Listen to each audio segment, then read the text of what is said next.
All right. Welcome to the Jag Podcast. Oh, wait, shit. What the fuck was I gonna say again?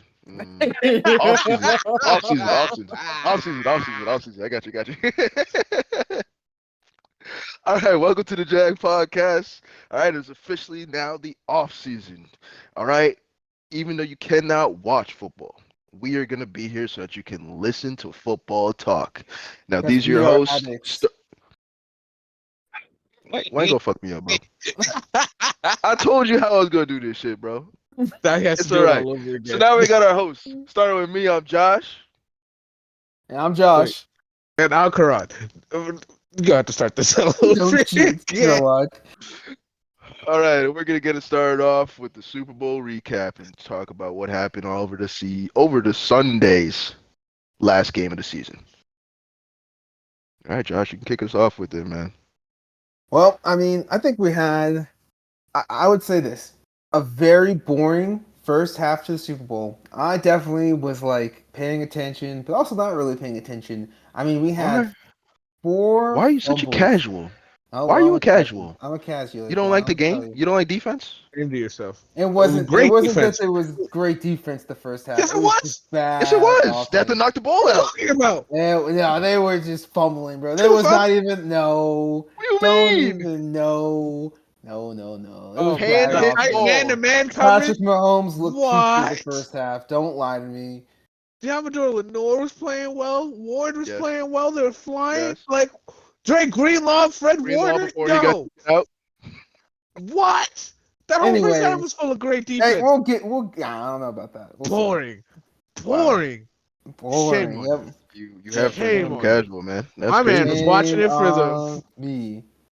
dude. Was watching the Super Bowl He for the wanted to commercials. see an out here. 100-point game. That's what he But wanted to anyway, see. it picked up in the third quarter, and the fourth quarter and overtime was exciting. It was edge of the seat excitement the whole entire It was a time. masterpiece. So it was amazing. It had everything. It Great did. defense, compelling players going down midway through the game. So Compelling off 49ers the field going down. interactions between coach and player and quarterback and player. You had so many different storylines out there. It was a beautiful game. Brock Purdy, is he a game manager versus a game changer? That conversation's for another day. But for the beginning of that game, he was on fire, like connecting on almost 80% of his throws starting off. He was outplaying Mahomes going into the second quarter. And then they started to they stopped playing zone and started to play man. And then things started to get harder. Got hurt. That was in the second quarter. Yep. Let's look at this statistic.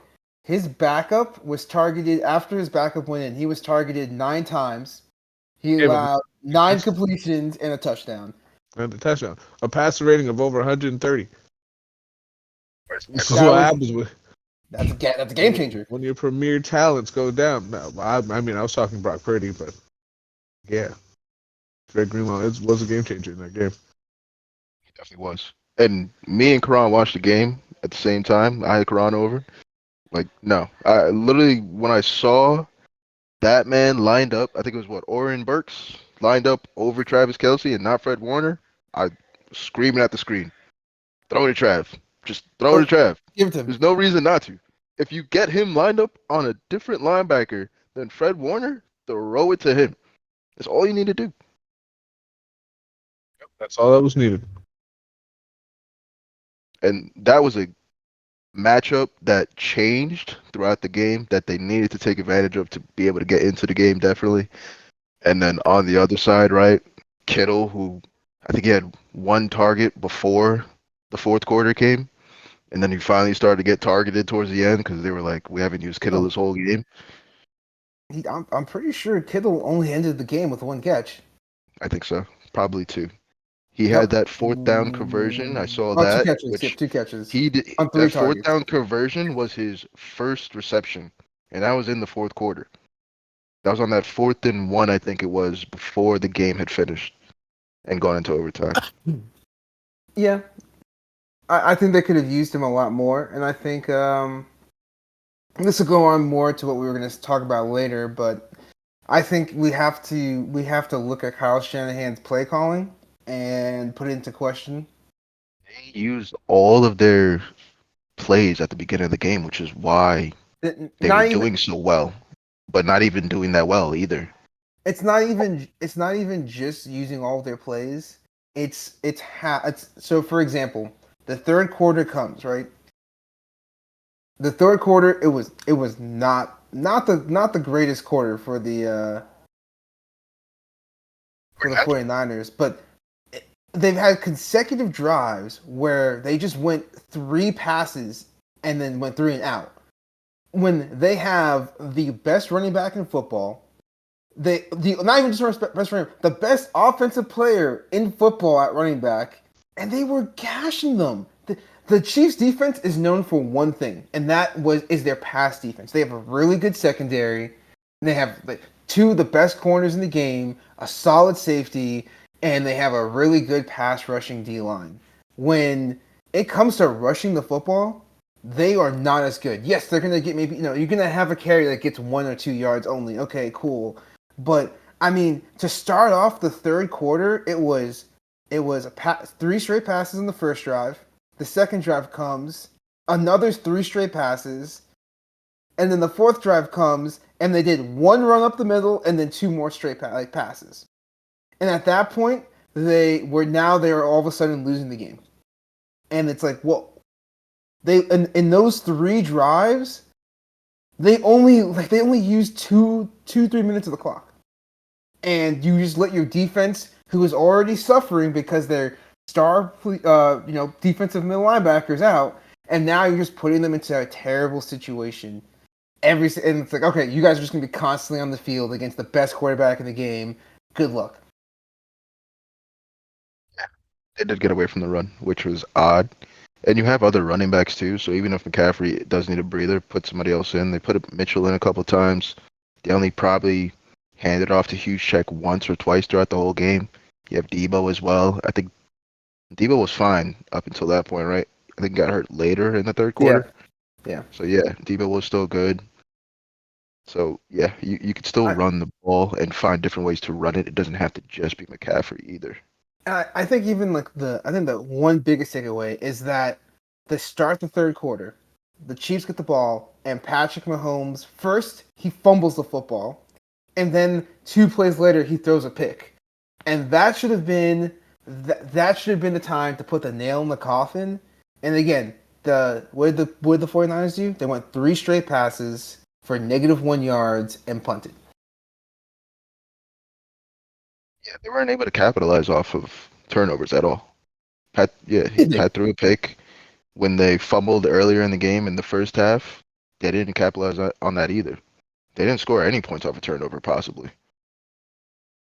I didn't see any good offense at all when they had short field position. I just didn't see it.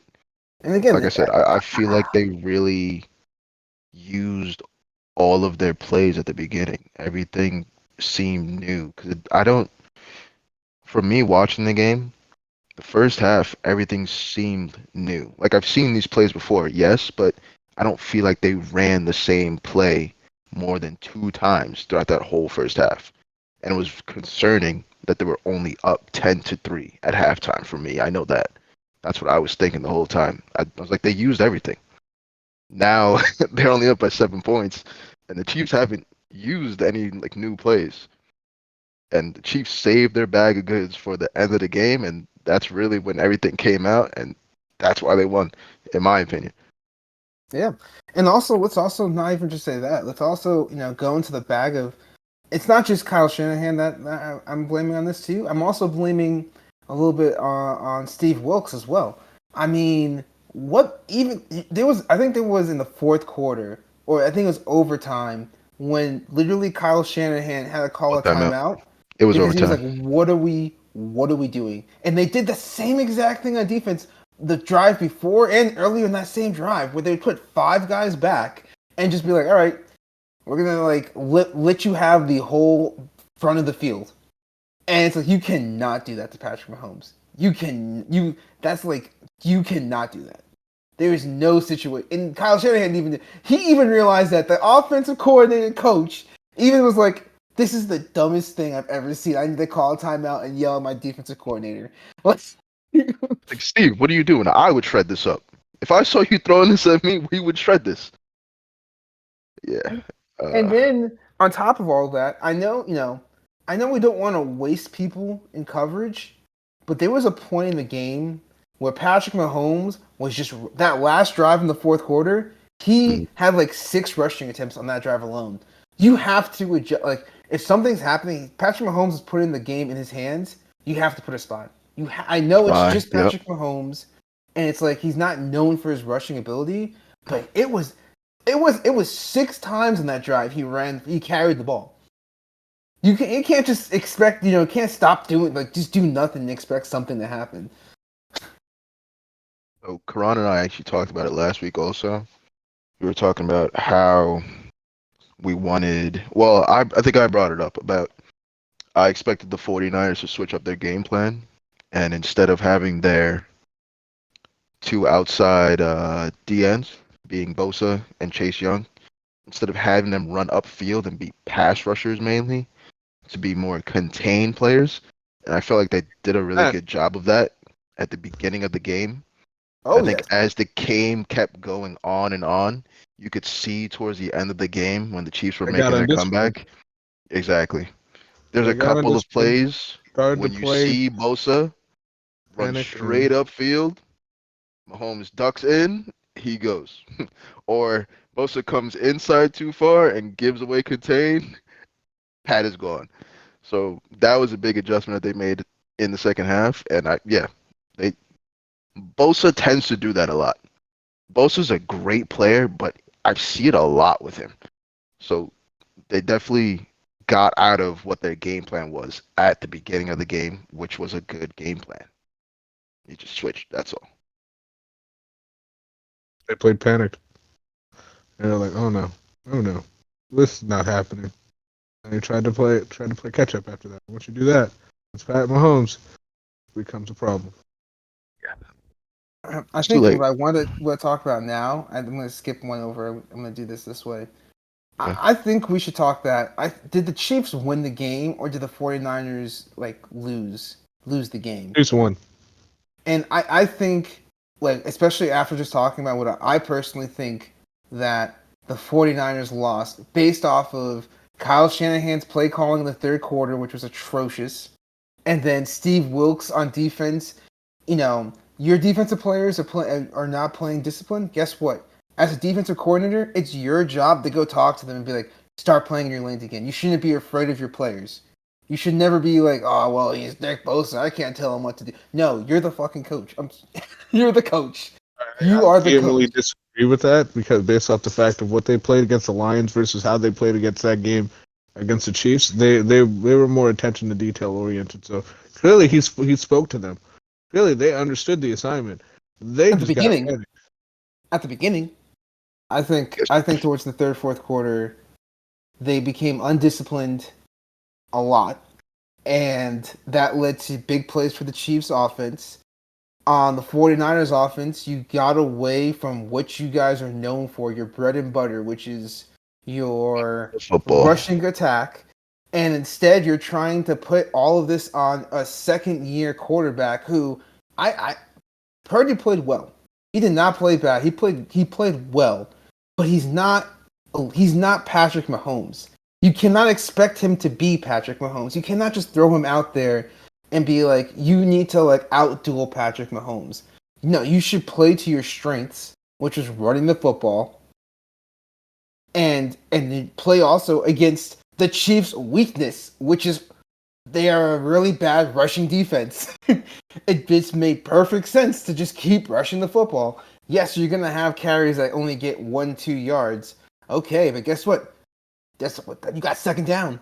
You break it out, you break one there, guess what? You get 6-7 yards. Now you're at 2nd and 12 instead of 2nd and 5. There were repeated plays where that happened. Because they couldn't get any yards on first down. No, they didn't even run the football, Karan. It was passes. The whole third quarter was just, they had one rushing attempt. It wasn't working. It wasn't moving the ball like it was in the first half. Whoa. Didn't even try. Yeah, That's didn't what I'm try. saying. They They didn't had- even try. By the start of the third, Christian McCaffrey had over 10 rushes for 58 yards. Averaging close to less than 3 yards a carry. Okay. There was literally several plays where two linemen miss an assignment, and you have a rookie playing in support, getting 3 yards past behind the line of scrimmage and taking him down for like a negative yard play. Okay, well, You had don't have multiple to- plays like that. Listen, you also don't have to just So run the football up the middle. If you're a run first team, and then first and second down, you're only getting 2 yards, or even then, you're getting backed up to where you're second and 12. Don't say 2. You said 3. Okay, 2, 3. A yard difference is really gonna Nah. kill you. Yes, it does. Because guess what? If you run the ball 4 straight times, if you get 3 yards each, that is 12 yards. First down. The second play that you run it, you get backed up 3 yards. Are you really moving the ball at that point? Then you can pass the ball. But they gotta keep using the run, is what we're saying. They went away from it in the second half. I'm gonna give you this correct. They rushed 2 times in the third quarter. 2 times. That's the total amount of rushing attempts on 4 Should drives. they have in the third quarter? You said 4. 4 drives. 4 drives. 4 drives. 2 rushing attempts.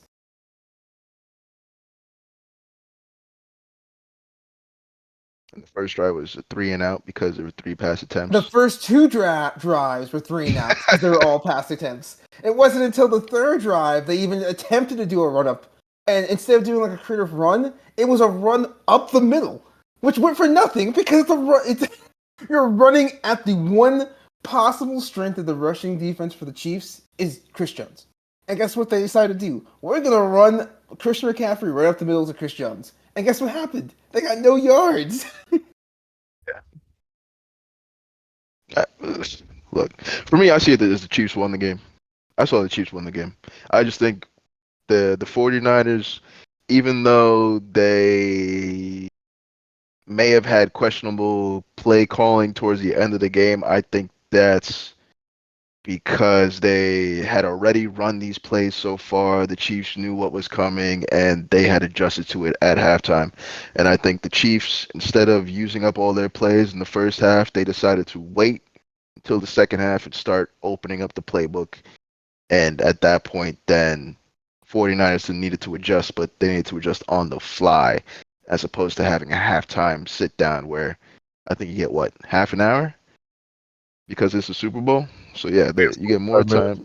45 minutes, gotcha, yeah. So, I think they just waited. And they made sure, it's going to be a long game. So, we're going to save our stuff for later. And then the best comes out at last. Okay, so next we're going to be going on to Rashee Rice, Travis Kelce, and... Talking to authority. Pat Mahomes, because Rashee Rice was with Pat Mahomes and Travis was with Andy Reid. So I think for both of these situations, I think there's going to be a completely different narrative today and like this whole next week if the Chiefs would have lost that game. Because they won, winning cures everything. As that's the old motto goes. Winning cures everything. So we can just kind of wash it away and, nothing happens. But I think if they don't win the game, I think there is serious talking points for both of those situations. I think for Travis Kelce's situation, I understand the frustration. But you cannot go up to your coach and do that to him. And basically, I'm going to, kill you moment. The yelling at your coach in the middle of the game when he's trying to focus on what's happening on the field right now, especially after your team fumbled and he's trying to make sure everything's right. You can't just go up to him and do that. And for the Rashee Rice, I think Rashee Rice has a point. Rashee Rice ran the route. He was open. He was open for the game-winning touchdown. And Patrick Mahomes was so hyper-focused on Travis Kelce that he didn't even look his way. Play was not designed for him. That's why. That's exactly why. Yeah, but as Patrick Mahomes, the ultimate, we're not saying he's one of the best quarterbacks of all time. He should be able to see that. And he's thrown into one of the best tight ends of all time, which is why he went his way. I didn't agree with it, but I can understand why he did it, as opposed to going to Rashee Rice. And when I saw it happening, I was like, don't do it. He's got Fred Warner on him. Because the play before that, he got open on a drag route against Fred Warner, but that's only because Noah Gray ran a pick play on him. So I think they were like, okay, we can get him again. No, it's Fred Warner. Like, stop it. So I can understand Rashee being mad about it, yes, but you are a rookie. Travis Kelce has won 2 Super Bowls with the quarterback that you're yelling at. Know your place. And with Trav, yeah, I mean, I agree. You can't do that. I can understand it. And I feel like even if they did, regardless of win or loss, he's not supposed to do that. You, as a leader of this team, especially on the offense, you have to show more restraint, especially with your head coach, who's supposed to be leading the whole team. And if you can do that to the head coach, then what's to stop, for example, Rashee Rice from doing that? And Rashee Rice did it later. So, yeah. So you got to be able to control yourself in that situation, even though you don't agree with being taken off the field. And I didn't agree with it either, but still, you got to hold it back. My personal opinion, I see both situations as in the heat of the moment, either in the heat of the game type situations. Granted, you don't do that, but it's a heated battle. You're so focused, you're hyper focused on winning that every play is wrecked over, detailed over. You've schemed over all of this repeatedly for weeks on end. Like you just have that energy that says, "Hey, I can do this. This is my play. Don't take me out." In terms of Travis Kelce, but in terms of Rashee Rice, it's just you're a rookie. This is your first Super Bowl. This is your first go around in this league. Just curtail it. It will be your turn, just not right now. But other than that, I really didn't see much of like either of those situations being like as blown out of proportion as they were. Again, I don't think it's really an issue because they won. And winning cures everything, and there's nothing to worry about. If they would have lost, I think there'd be a different situation going on in Kansas City this week. Mean, we did see AJ Brown not even have sort of a close situation to that, to Travis Kelce's, and he's on Twitter talking about if that was me, I'd be out the league. And I'm just like, he might have a point. There's a double standard. There is a distinct double standard between. So I'm not going to say what I want to say. Winning cures everything. Yeah, exactly. Travis Kelce is possibly one of the best tight ends ever to play. AJ Brown, Antonio Brown, is not there. There's levels to this. There's levels to this. Brown. Why'd you just say Antonio Brown when Antonio Brown's out of the league? I'm talking AJ Brown. You're talking about? Oh wait, it was AJ.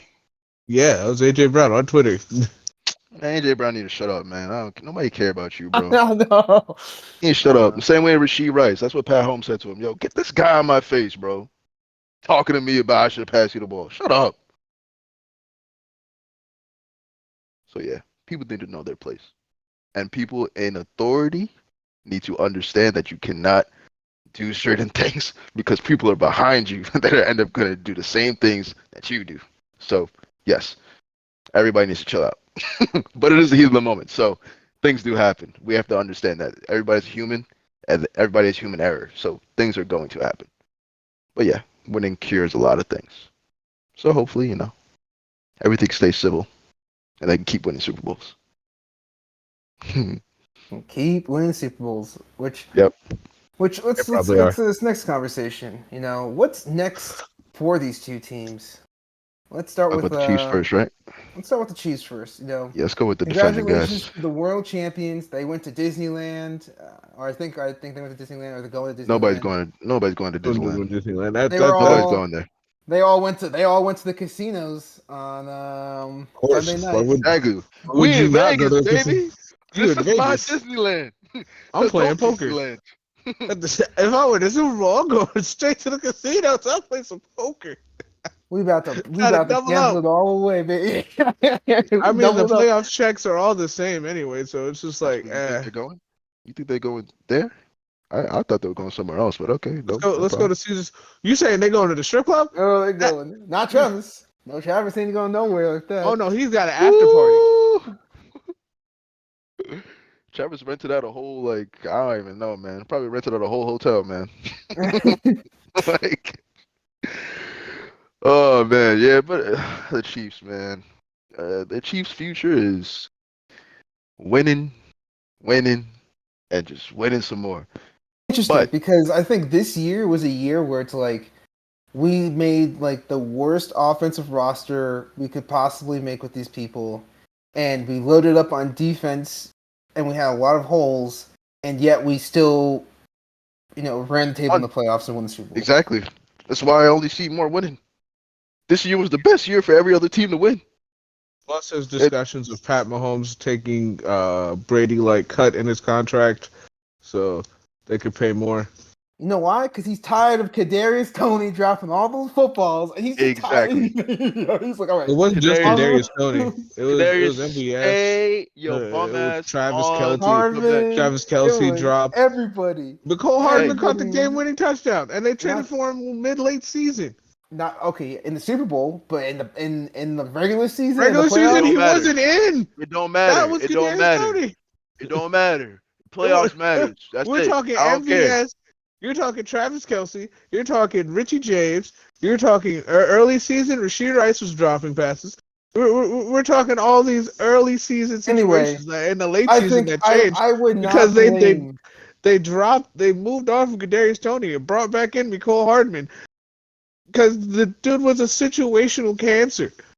Not because of his play on the field, he was just a situational cancer. All right, what I'm saying though is I do not blame Patrick Mahomes for being one to be like, I'm willing to take a pay cut if you guys bring some players. You want to keep your Travis Kelce. You want to keep your Chris Joneses. You want to keep your Nick Boltons. He's 35. How much longer we're not doing that. That's not a thing. Yeah. Travis already has his contract too, so it's not like he's gonna take. It's about bringing. You want to keep your Chris Jones. I want to keep. I want to take a pay cut so that you can go out there and this offseason when DeAndre Hopkins was available on the field. You want to keep Chris Jones. DeAndre Hopkins. Bro, their immediate focus right now is. He's not taking a pay cut for Chris Jones. He wants an actual wide receiver. He won without one. And it was great. frustrating. And guess what he was doing? Yes, exactly. He had to do all the work. They relied on what? Their entire defense for a majority of the season. He doesn't care. He wants a receiver. He doesn't care when he's in the AFC in the post game talking about, this is the greatest defense I've had. This is the best defense I've played with. Go into the Super Bowl in his end press conference talking about how not going to go out there and say, "Oh, I hate my wide receivers. Get somebody better." That he had to argue about. You don't want to keep that? No, Karan. You're taking a pay cut. So you can sign DeAndre Hopkins. You can sign these receivers in the offseason. But your most important focus right now is Chris Jones. This is his last season. His focus is having a person that'll catch the ball. The quarterback. They already won without Focus on the quarterback's job. He doesn't care. He would like to win without having the headache of guys dropping the ball. Would you rather? I'm sorry, but I'd rather I have a star defensive player that can literally upend a game-winning drive in overtime. Because for some reason he goes unblocked. But still, the fact is, if you have Chris Jones who dismantles and destroys situational football plays, and he's a game breaker, and you're having an argument over paying him in his final year. This is his final year that he had to argue about just to get. I'm trying to keep him next year. Tell him about Tom Brady. Tell him about Tom Brady, bro. I think you're looking at this like a fan. And I think as a fan, yes, it's 100% true. That's you should pay Chris Patrick Jones Mahomes in this whole postseason. We all know how great he is. We understand that. However, as a quarterback, You are the quarterback of the team. To make your job better, is it not to get wide receivers that can catch the football? It would make my job easier if my defense doesn't allow multiple points. So I don't have to go out there and score multiple points. That's what I would need a wide receiver. Tell my about defense is limiting a team from scoring multiple times. I'm not getting costly fumbles in the red zone. I'm not getting turnover on downs. I'm not talking about the team going out and getting like the star, like the biggest star. Not like, oh, go trade for Tyreek again and pay him $20 million a year, and then don't worry about the defense. I'm saying that Patrick Mahomes is willing to take that pay cut so they have a little bit extra money so they can afford to get a receiver that's not a number one, but at least number two. I mean, at least Juju was good. Juju was he's like, man, I wish I had Juju this year. Like, I wish I had Juju back this year. If we went out and got somebody like that. Barely played that's because he was. Okay, he was on a whole different team, which was the Patriots, who don't have any receivers. He would have still had that same knee issue. What are we talking about? Nah, he might have actually felt better if he was on a better team. He might have felt better, my ass. You never know. With the same knee issue. Okay, look. All you have to understand is Tom Brady was on the Patriots winning Super Bowls, and he still decided, get me receivers or I'm gone. Get me receivers or I'm gone. And what happened? He left. Went to a team that already had a Hall of Fame wide receiver, Mike Evans, a solid number 2, Chris Godwin, brought Rob Gronkowski over with them. And brought and Antonio Brown. And brought in a headache like Antonio Brown. Let him stay at his house. And I'm sorry, what was their defense rate? What was the Tampa Bay defense rate? He doesn't care. Exactly. Make my job high easier. Up defense. They were a top 10 defense. No, the Patriots were failing. He doesn't care.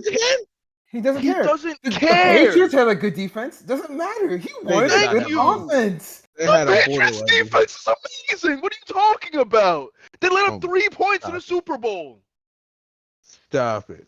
2 seasons later. Stop it. 2 seasons later, they're giving up 80 yards rushing to Derrick Henry in the wild card game. Yeah, they're good. Wait, you're saying letting up 80 yards to Derrick Henry is bad? And Ryan Tannehill is gutting them left and right? Come on. That's a good defense?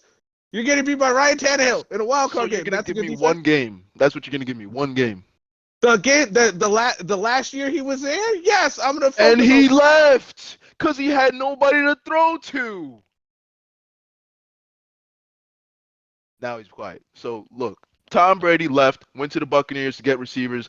Pat Mahomes wants receivers. That's the only reason why he's going to take a pay cut. End of discussion. He wants Chris Jones there. Anyway, he wants Chris Jones there. Yes, we understand that. But he's not taking a pay cut to get Chris Jones. He's taking it to get an actual wide receiver. Listen, this offseason, Karan, he's going to go to the Chiefs front office and say, our priorities are get Chris Jones back. And if the first thing they do is sign Chris Jones back.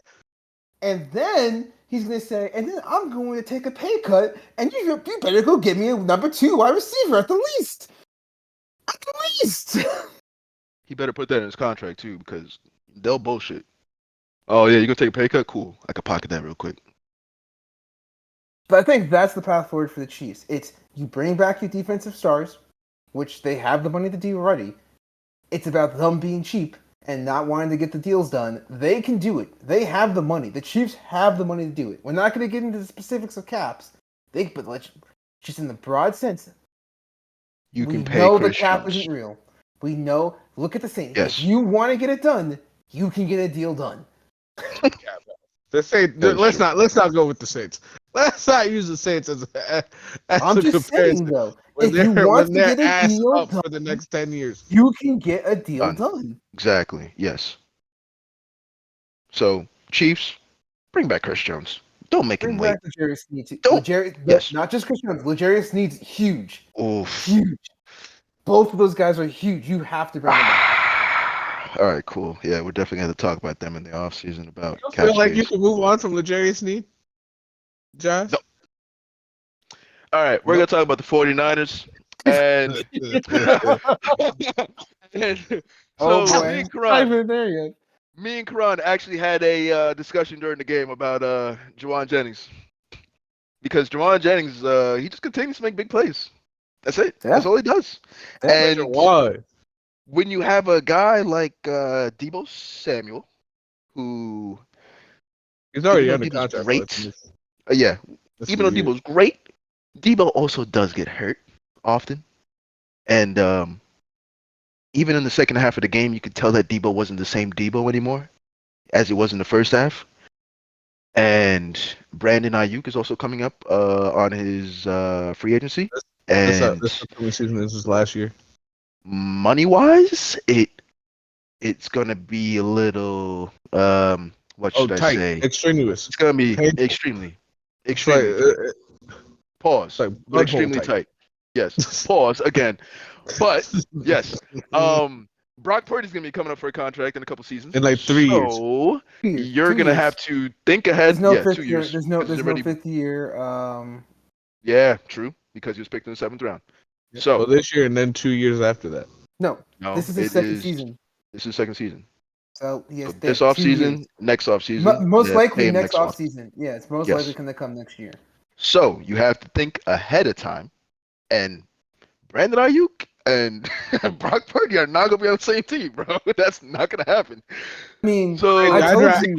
I For mentioned. Brock Purdy, I'd rather keep Brandon Ayuk than Deebo Samuel. you I'm have just to sa- choose. I'm just saying this though. Brandon Ayuk had the thing today. He had a press conference and he said, he's open to coming back to the 49ers if the price is right, he said. Yup. And then his girlfriend and his brother both went on Twitter talking shit about the 49ers organization and how they can't wait for them to leave.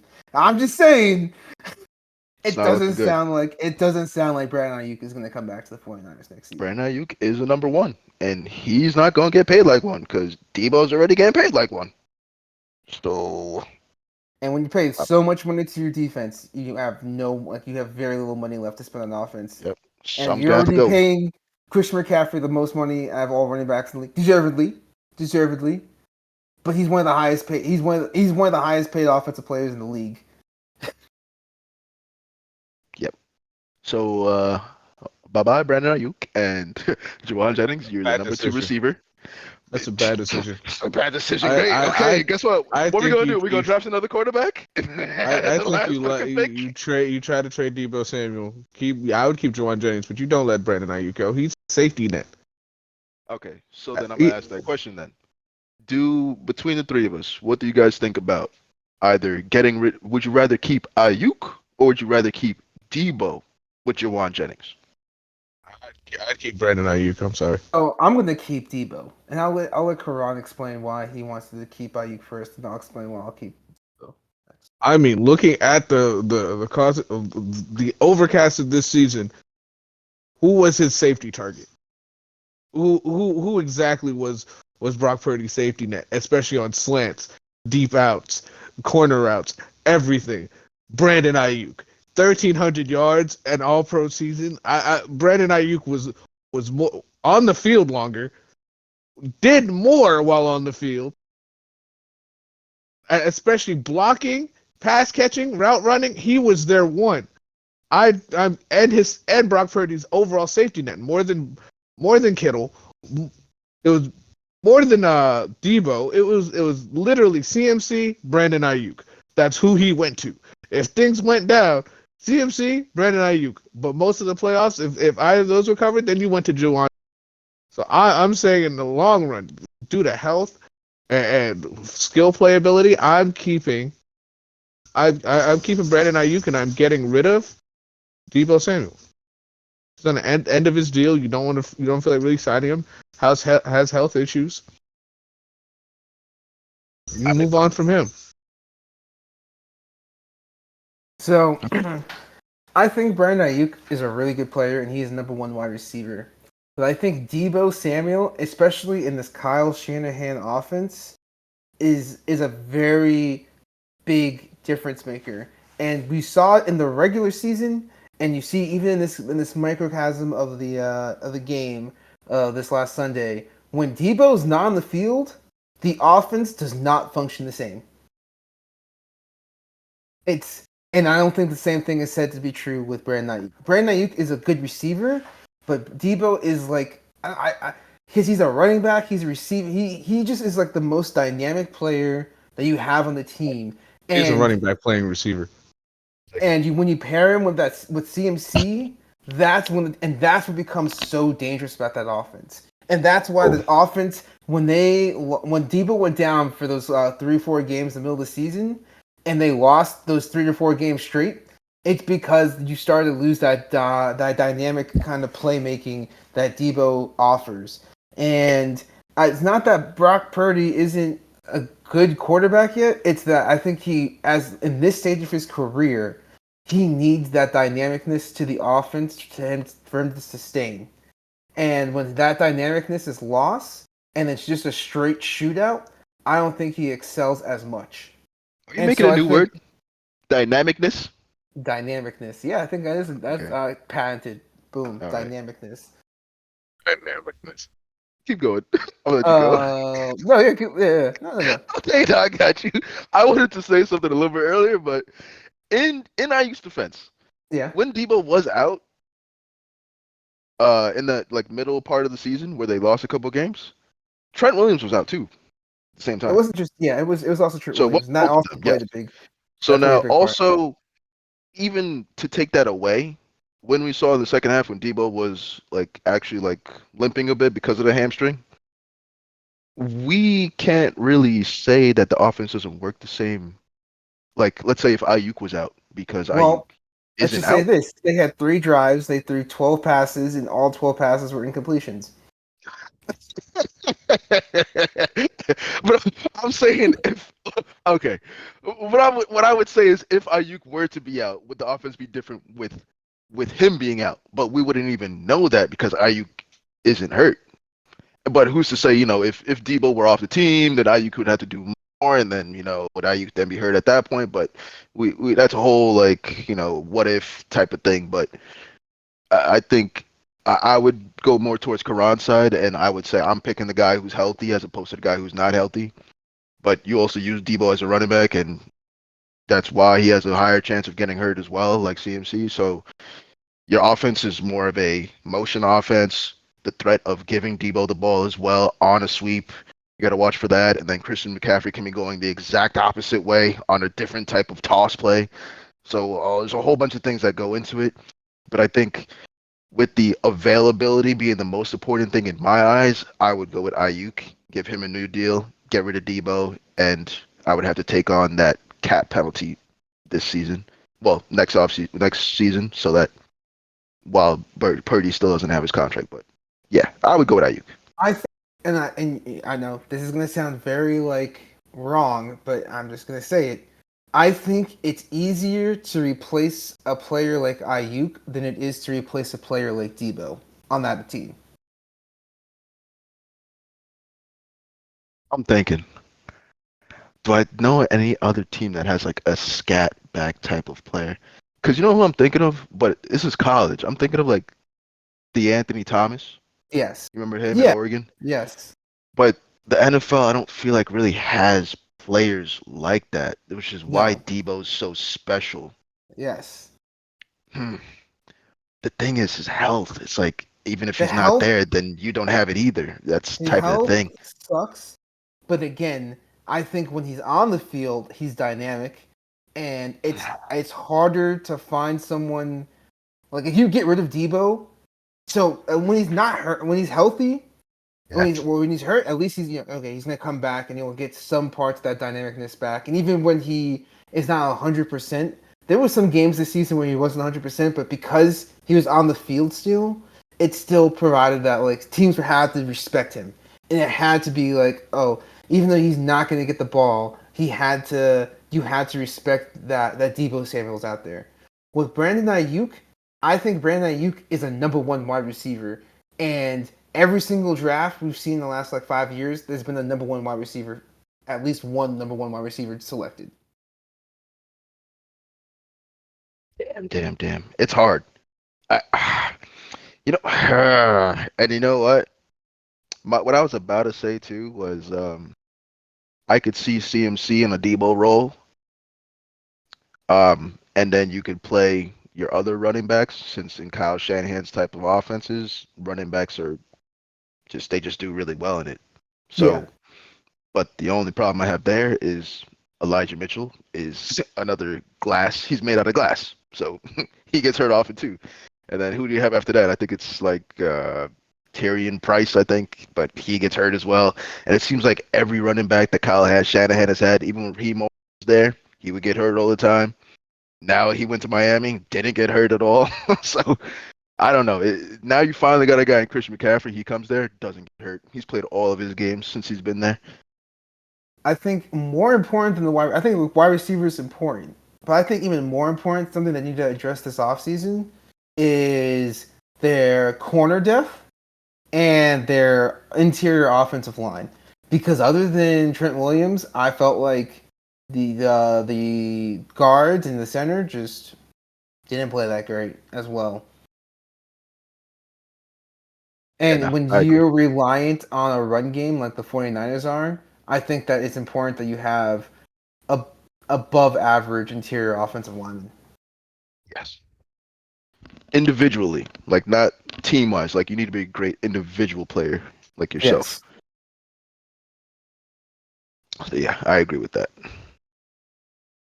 So I mean, I think that's good on their future because we're gonna because that was our last topic. So we're gonna go into definitely throughout this off season about teams, how they're constructed, cap space, what we think they should do with free agency, the draft, maybe even schemes as well.